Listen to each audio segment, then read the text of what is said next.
রাসূল বলছেন, আয়েশা রে, কাল কিয়ামতের ময়দানে আল্লাহ যদি আমাকে ধরেন, আমিও পার পাওয়ার চান্স পাবো না, আমিও নাজাত পাবো না, আমিও নাজাত পাবো না। লাইয়ান জুহাদুম মিনকুম, তোমাদের কোনো বান্দা নাজাত পাবে না, কেউ পাবে না। সাহাবে, এক ফোঁটা চোখের পানি যদি আল্লাহর জন্য ফেলতে পারো, ও বান্দা, ওই এক ফোঁটা চোখের পানি দিয়ে আমি জাহান্নামকে নিভায়ে দেব তোর জন্য, আমি তোকে জান্নাত দিয়ে দেব। এই জন্য আল্লাহ পাক চোখের মধ্যে পানি দিয়েছেন, কাদার জন্য দিয়েছেন। দুনিয়াতে বেশি কাঁদবো না বেশি হাসবো? কাঁদবো বেশি, হাসবো কম। এই দুনিয়া তো হাসার জায়গা না ভাই, এই দুনিয়া মূলত হাসার জায়গা না। এই দুনিয়া ছেড়ে আমি আপনি একদিন দুনিয়া থেকে চিরদিনের মতো বিদায় নিয়ে নেব, সেদিন মানুষ কাঁদবে। কিন্তু মূলত আমরা যদি একটু চিন্তা করে দেখি, এই দুনিয়াটা মূলত কিন্তু হাসার জায়গা নয়। বিশাল একটা টাইম আমার সামনে পড়ে আছে, আলমে বারজাখ, আলামুল আখিরাত, হাসার। বিশাল একটা টাইম সামনে পড়ে আছে। এই চিন্তা মাথায় আসলে আমার হাসার তো সময় আমরা পাবো না আমার বন্ধুগণ। এই জন্য ফালইয়াদহাকু কালিলান ওয়ালইয়াবকু কাসীরা।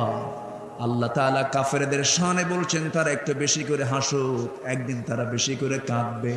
কিন্তু ইমানদার দুনিয়াতে হাসবে কম, কাঁদবে বেশি। আমার নবীজির চোখে পানি বেশি ছিল। রাসূল যে পরিমাণ কেঁদেছেন, পৃথিবীর কোনো মানুষ এত কাঁদে নাই।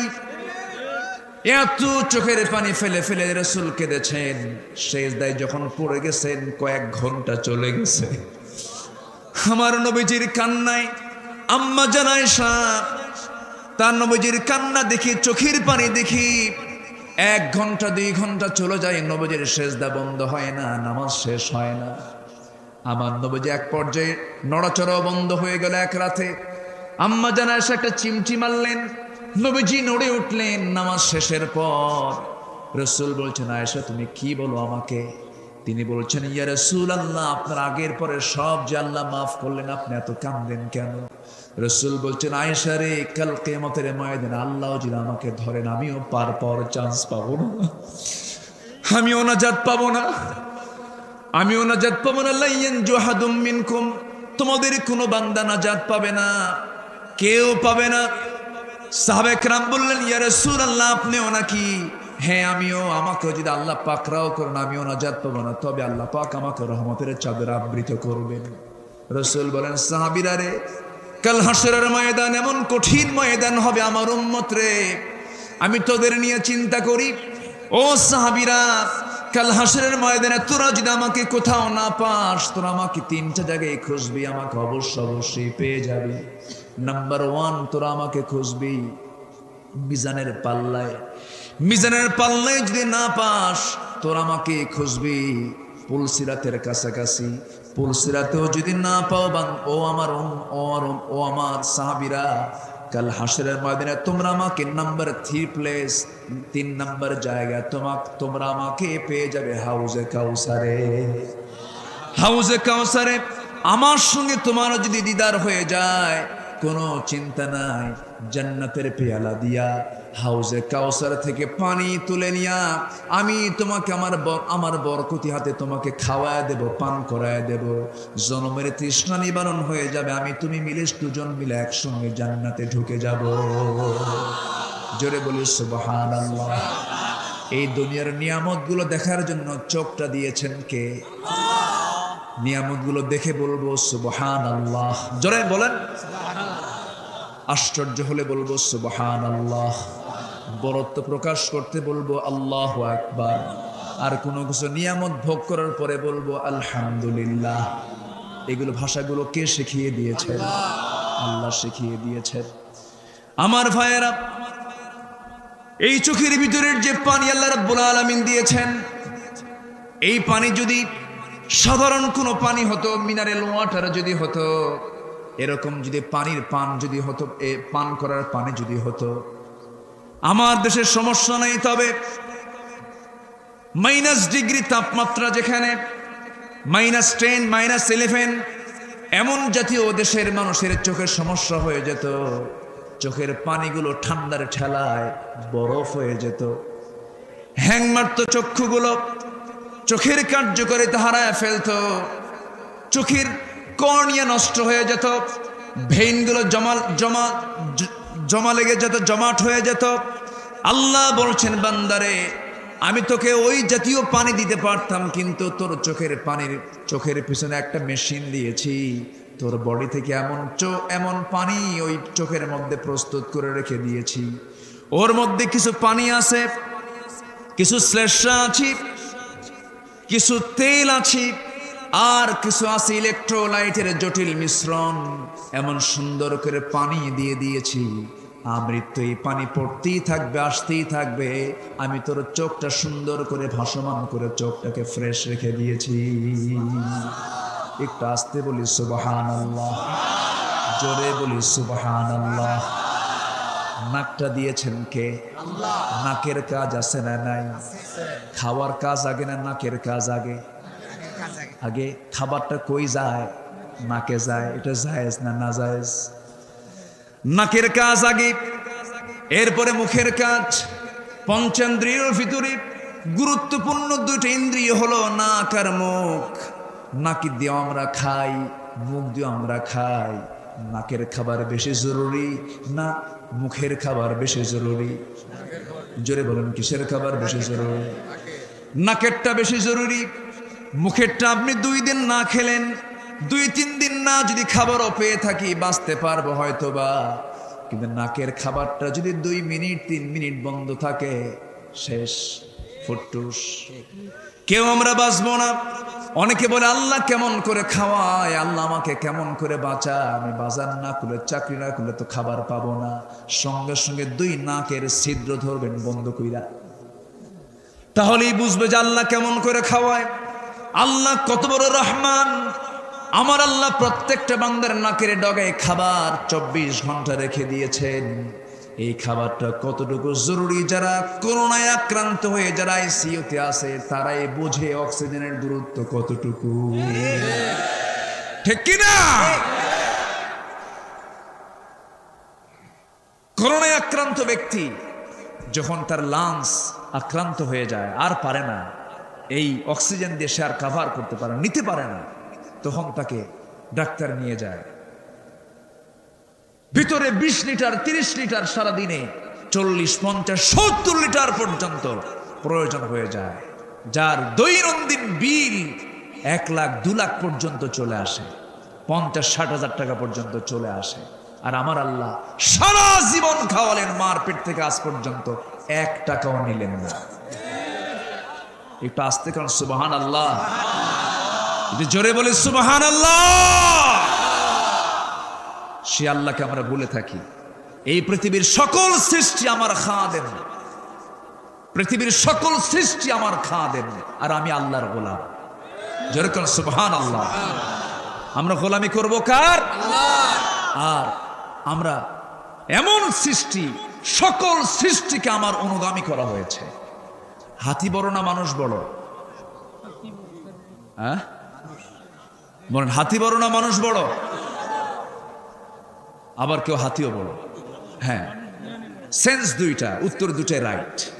আমি কাউকে দুটোই পাস, 100-100, কোনো সমস্যা নেই। হাতিও বড় মানুষও বড়, 2 সেন্সে।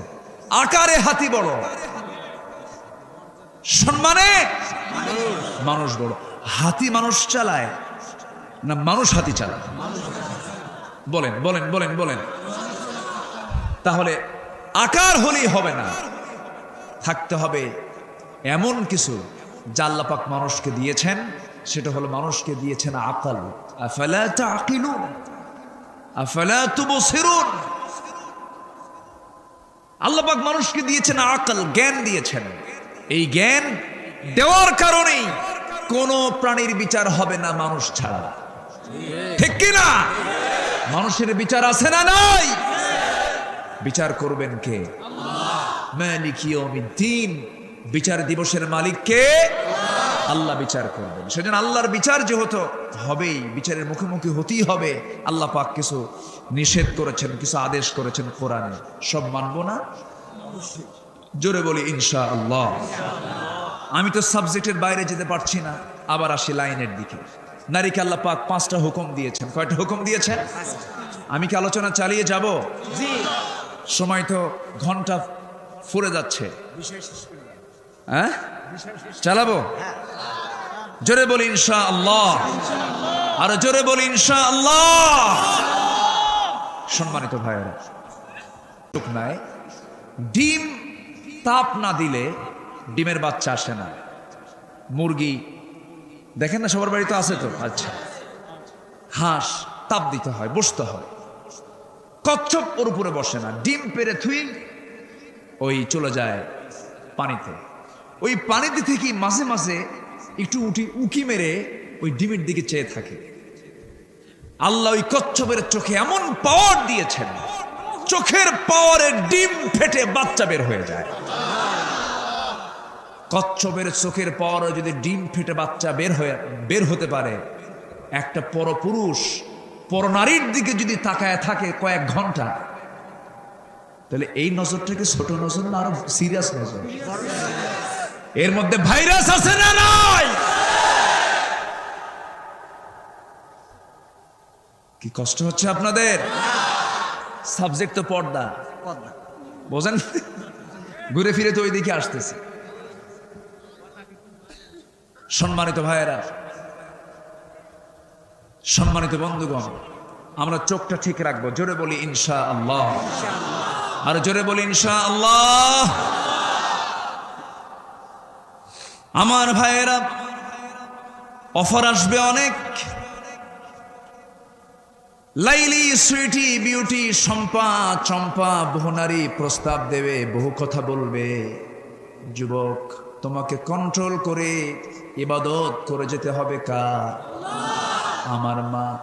আপনার পোশাকটা আপনি সুন্দর করবেন, বাইরে যখন বের হবেন সুন্দর পোশাক পরে বের হবেন, শালীনপূর্ণ পোশাক পরে বের হবেন, ঢিলে ঢালা পোশাক পরে বের হবেন, বুকে একটা প্রশস্ত চওড়া ওড়না দিয়ে দিবেন, নিতম্বের সাইডটাও ঢেকে ফেলবেন, মাথাটাও ঢেকে ফেলবেন, ওড়নাটা জড়িয়ে দিয়ে মুখটা আপনি ঢেকে ফেলবেন, আপাদ মস্তক আপনাকে ঢেকে বাইরে বের হতে হবে।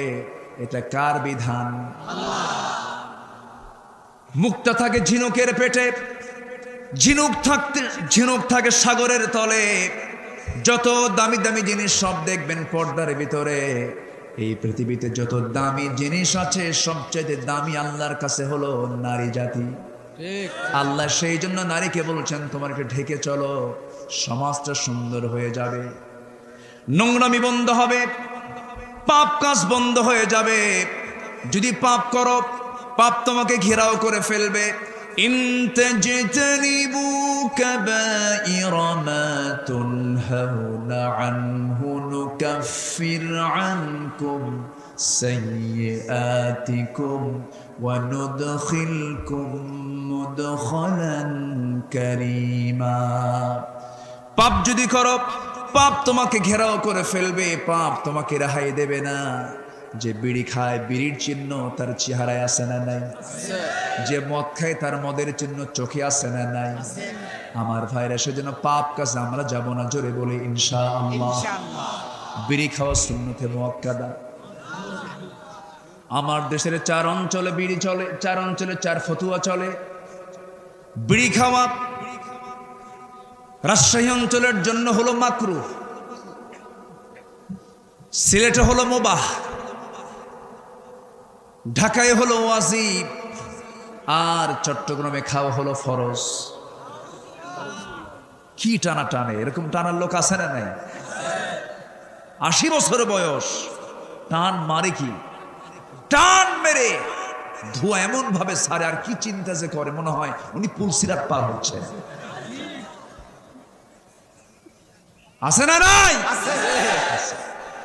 আবার পান খাবেন, খান, সমস্যা নেই। এগুলো সামাজিক কথা, কিছু বলা দরকার।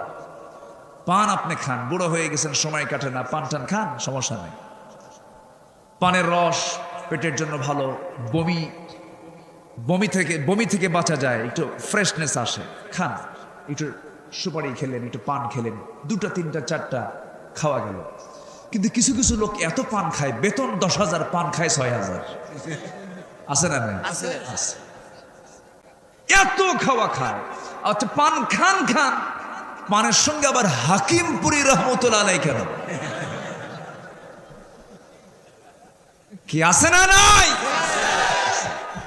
হাকিমপুরের ভিতরে যে পাতা, বিড়ির মধ্যেও কি, যেটাই লাও সেটাই কদু, এগুলো করা যাবে না। ইমানদারের মুখ থাকবে পরিচ্ছন্ন। আমার নবীজির শেষ কাজ ছিল মুখ পরিষ্কার করা মিসওয়াক দিয়া। যেরকম সুবহানাল্লাহ।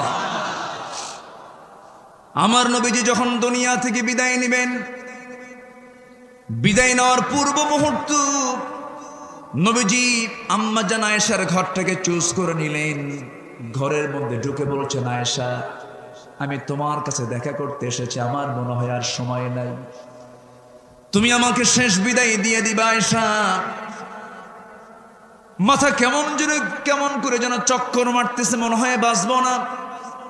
আয়েশা একটু শোয়ার ব্যবস্থা করে দাও। আমার নবীজির সামনে বালিশ এনে দেওয়া হলো। রাসূল বলেন, না বালিশ আমি শুবো না, মাথা রাখবো না। আয়েশা আমার কাছে চলে এসো, তোমার উরুটা বিছায়া দাও, উরুর উপরে মাথা রেখে আমি আরাম ফরমাতে চাই। আমার নবীজি আম্মা জান আয়েশার উরুতে মাথা রেখে শুয়ে পড়লেন, মাথায় পানি ঢেলে দিলেন। আম্মা জান আয়েশা বলেন, নবীজির শেষ জীবনে আমি রাসূলের 19টা দাড়ি পাকতে দেখেছিলাম। আম্মা জান আয়েশা বলেন, রাসূলকে একদিন বলেই ফেললাম, ইয়া রাসূলুল্লাহ আপনি তো বুড়া হয়ে যাচ্ছেন, দাড়িগুলো পেকে গেল। রাসূল বলছেন, ওরে আয়েশা আমার এই দাড়িগুলো পাকতো না, সূরা হুদের ওই আয়াতটা আমাকে বুড়া বানিয়ে দিয়েছে। ফাস্তাকিম কামা উমিরতা, আপনাকে যা আদেশ করা হয়েছে তার উপর আপনি টিকে থাকেন।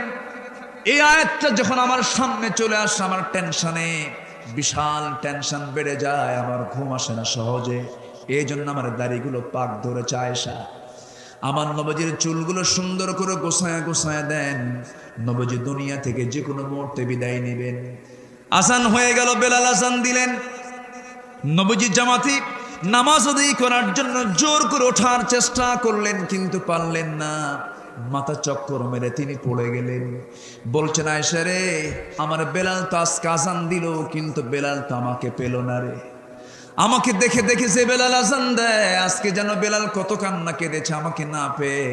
দেখি জামাতে যাওয়ার চেষ্টা করি, জামাতেও যেতে পারলেন না, মাথা চক্কর মেরে পড়ে গেলেন। বলছেন, আয়েশা জামাতে বুঝি আর নামাজ পড়া আমার হবে না, তুমি তোমার আব্বা আবু বকরকে আমার বন্ধুকে ডাক দিয়ে বলো আমার মুসল্লায় যেন সে দাঁড়ায়, আমার দায়িত্ব যেন সে পালন করে, মানে আমার পরবর্তী খেলাফতের দায়িত্ব আমার আবু বকরের উপরে চলে আসবে। জোরে করেন সুবহানাল্লাহ।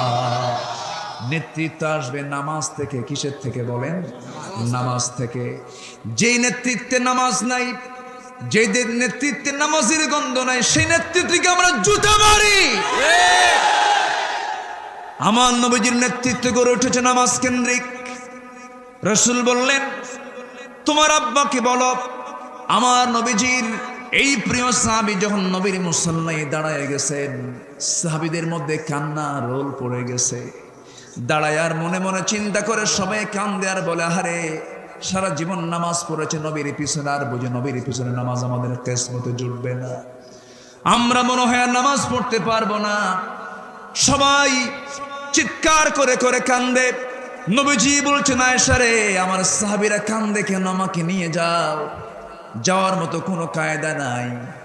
ঘাড়ের উপরে হাত রেখে ভর দিয়ে দিয়ে জানালার কাছে গিয়ে উকি মেরে জানালার ওই ফাঁকা দিয়ে নামাজের দৃশ্যগুলো দেখছেন। সাহাবীরা কান্দে। সাহাবীদের কান্না দেখে আমার নবীর চোখেও পানি চলে আসছে, নবীও কান্দেন, গালগুলো পানি দিয়ে ভিজে যায়।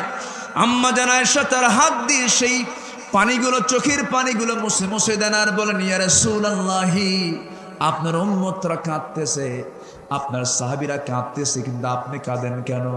আপনার সাহাবীরা তো 5 ওয়াক্ত নামাজ তারা পড়তেছে, নামাজে তারা দাঁড়িয়েছে, আপনার কান্না করার কারণ কি?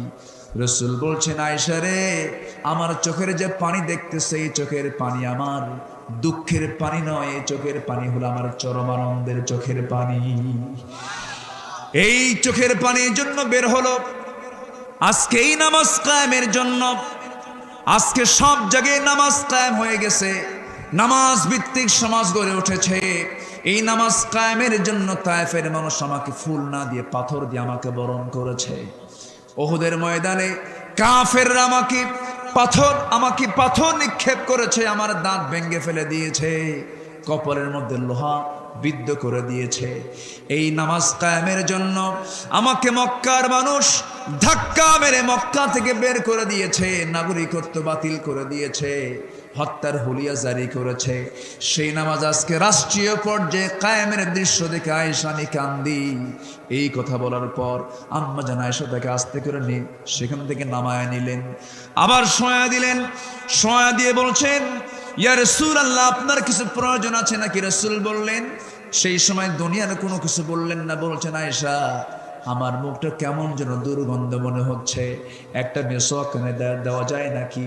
আম্মা জান আয়েশা সেই সময় নবীজির জন্য উরুটা বিছায়া দিয়েছিলেন, তিনি উঠবেন কেমন করে, বেয়াদবি হয়ে যাবে। বড় ভাই আব্দুর রহমানকে ডাক দিয়ে বলছেন, ভাই আব্দুর রহমান একটা মেসওয়াক এনে দাও তো। মেসওয়াক এনে দেওয়া হলো। সেই মেসওয়াকের আগাটা শক্ত মনে করে আম্মা জান আয়েশা তার শক্ত দাঁত, 18 বছর বয়সে আম্মা জান আয়েশা চাবায় চাবায় নরম করে দিলেন। নরম করে দিয়ে দেওয়ার সময় কিছু মুখের থুতু ওই মেসওয়াকের আগায় লেগে থাকলো। নবীর হাতে যখন দেওয়া হলো, নবী যে মেসওয়াকটা হাতের মধ্যে নিয়ে মুমূর্ষ অবস্থায় আম্মা জান আয়েশার দিকে তাকে একটা মুচকি হাসি মারলেন, চাঁদের যেন ঝিলিক মারতেছে। নবী যে একটা হাসি মেরে মেসওয়াক শুরু না করে আগে করলেন কি, সেই লেগে থাকা থুতু, লেগে থাকা সেই থুতুটা চুষে চুষে রাসূল পান করছেন আর মুচকি হাসি মেরে বলছেন, আয়েশা রে, আমার বুঝি এটাই হবে আমার জীবনের শেষ খাবার, আমি মনে হয় আর বাঁচবো না। এরপরে মেসওয়াক করলেন, মেসওয়াক সম্পূর্ণ হয়ে গেল।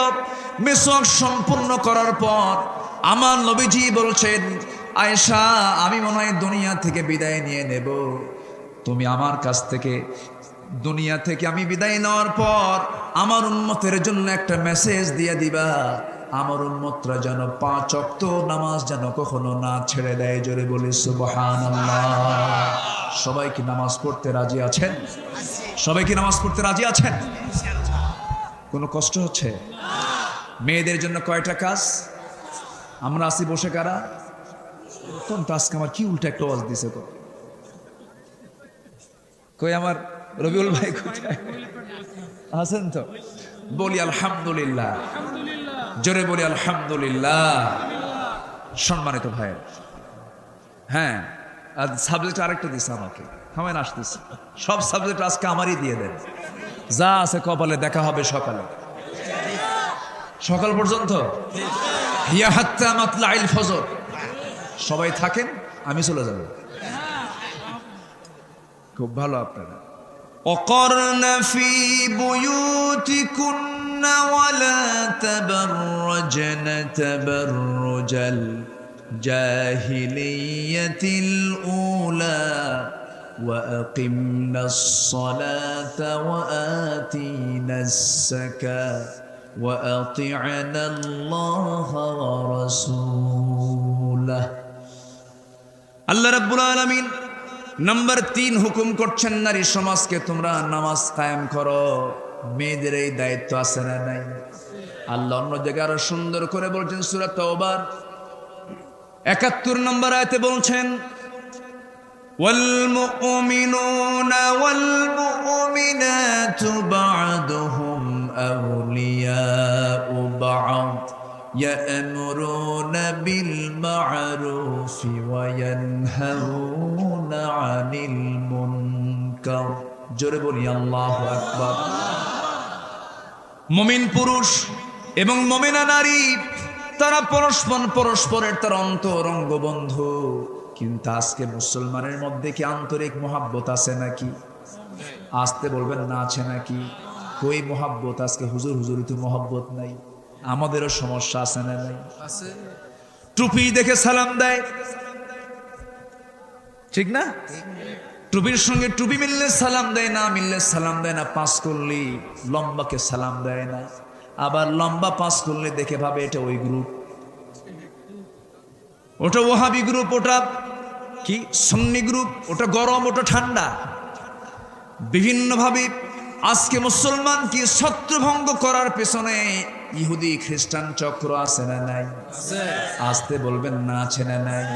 আমাদের পরিচয় তো হাবি, আমাদের পরিচয় তো কোনো চর্ম নাই, আমাদের পরিচয় নির্দিষ্ট করে কোন আহলে হাদিস, হানাফি, মুহাম্মাদি এগুলো কোনো পরিচয় মূলত নয়।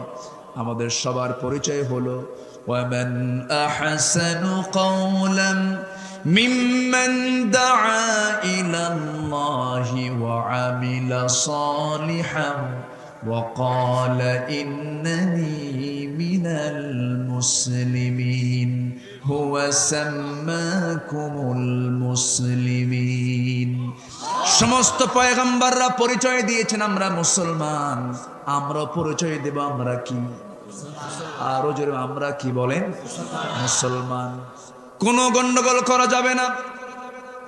কি আফগানের টুপি বলল, কি ইরাকের টুপি বলল, কে মিশরের আজহারের টুপি পরল, কে মালয়েশিয়ার টুপি পরল, কে কোন পোশাক, কে কোন টুপি পরল, এগুলো নিয়ে আমরা গন্ডগোল করতে যাব না। টুপিতে মূল কোনো বিষয় নয়, মূল বিষয় হলো তাওহীদ, মূল বিষয় হলো ঈমান। ঠিক কিনা জোরে বলেন? গন্ডগোল আমরা করতে যাব না, ফতুয়া নিয়ে বিতর্ক করব না, ঠুনকো ঠুনকো বিষয়কে আমরা এড়িয়ে যাব। তারাবির নামাজ নিয়ে গন্ডগোল করার দরকার নাই, 5 ওয়াক্ত নামাজ নিয়ে আমরা চিন্তা করি। ঠিক কিনা বলেন? বেতের নামাজ নিয়ে গন্ডগোল করার দরকার নেই, 5 ওয়াক্ত নামাজ নিয়ে আমরা চিন্তা করি। রসুল নূর না মাটি, এগুলো নিয়ে গন্ডগোল করে করে আমরা বহু ক্ষয়ক্ষতি করে ফেলেছি, বহু সমস্যায় আমরা জর্জরিত হয়েছি।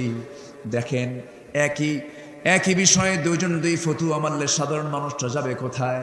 কিছু ফতুয়া আসলো, কেউ বলে বুকে হাত বাঁধা যাবে না, বুকে হাত বাঁধা হারাম, নাবিতে বাঁধতে হবে।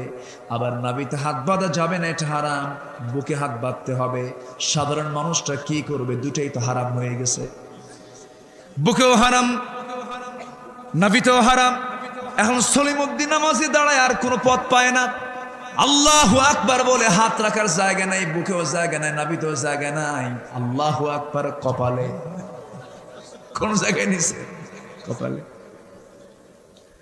আপনার ফতুয়ার কারণে যদি কোনো পথই না পায়, সেই ফতুয়ার তো কোনো দাম হলো না, সেই ফতুয়া দিয়ে বান্দার কোনো কল্যাণ বয়ে আনবে না। কিছু কিছু বিষয় আছে যেগুলো আমভাবে বলার কোনো প্রয়োজন নাই। আমাদের ঐক্যের দরকার আছে না নাই? ঐক্যের দরকার আছে না নাই? আহারে, ফিলিস্তিনের দিকে তাকান। ফিলিস্তিনি 12 বছরের কিশোরী মেয়ে ফিলিস্তিন গ্রামের মধ্যে ঢুকি, মা মেয়েকে ইসরায়েলি সৈন্যরা ধরে নিয়া ইসরায়েলি কারাগারে ঢুকায় নিল। ঢুকায় নিয়ে মার চোখের সামনে ফেরেশতার মতো চেহারা, এত সুন্দর মানুষ। আমার ভাইয়েরা, দেখতে বিশাল চেহারা, ইহুদিদের চেহারার দিকে তাকালে মনে হয় না এই সমস্ত লোকগুলো শয়তান। সবগুলো ধরে নিয়ে চলে গেছে। চলে যাওয়ার পর মার চোখের সামনে সুন্দরী কিশোরী মেয়েটাকে ধরে নিয়া উলঙ্গ করে মার চোখের সামনে ওই সমস্ত নরাধমরা জেনা করছে, ধর্ষণ করতেছে। আবার মার চোখের সামনে মেয়েকে যেমন ধর্ষণ করতেছে, আবার মেয়েটাকে সামনে উলঙ্গ করে রেখে মাকে উলঙ্গ করে আরেকজন ধর্ষণ করতেছে। এই দৃশ্যগুলো মুসলমান চেয়ে থাকবে আর তাহাজ্জুদ পড়বার, জিকির করবা, জান্নাত মামুর বাড়ির আবদার না। কাশ্মীরে মার খায়, চীনে মার খায়, চীনে মারে বৌদ্ধরা, কাশ্মীরে মারে হিন্দুরা, ফিলিস্তিনে মারে ইহুদিরা, আফগান ইরাকি মারে খ্রিস্টানেরা। গোটা দুনিয়াতে আজকে মুসলমানকে মারে। মুসলমান, তুমি একতার প্ল্যাটফর্ম তৈরি করতে পারো না। অথচ মুসলমানদের ইতিহাস ছিল সোনালী ইতিহাস। এমন ভ্রাতৃত্ব ছিল যে একজনের জন্য আরেকজন অকাতরে প্রাণ দিয়ে দিয়েছে। আছে না নাই? নামাজ কায়েমের কাজ করতে গেলে, নামাজকে কায়েমের কাজ করতে গেলে একতার প্ল্যাটফর্ম লাগবে, ঐক্যের প্ল্যাটফর্ম তৈরি করতে হবে। যেমনটি করে সাহাবীদের মধ্যে ছিল একতাটা এত গভীর ছিল যে তাদের স্বপ্ন পর্যন্ত এক হয়ে যেত। জোরে বলেন সুবহানাল্লাহ। আমার নবীজির ইন্তেকাল হয়েছে। ইন্তেকালের কয়েক বছর পর হযরত ওমর ফারুকের শাসন আমলে হঠাৎ এক রাত্রে আমার নবীজি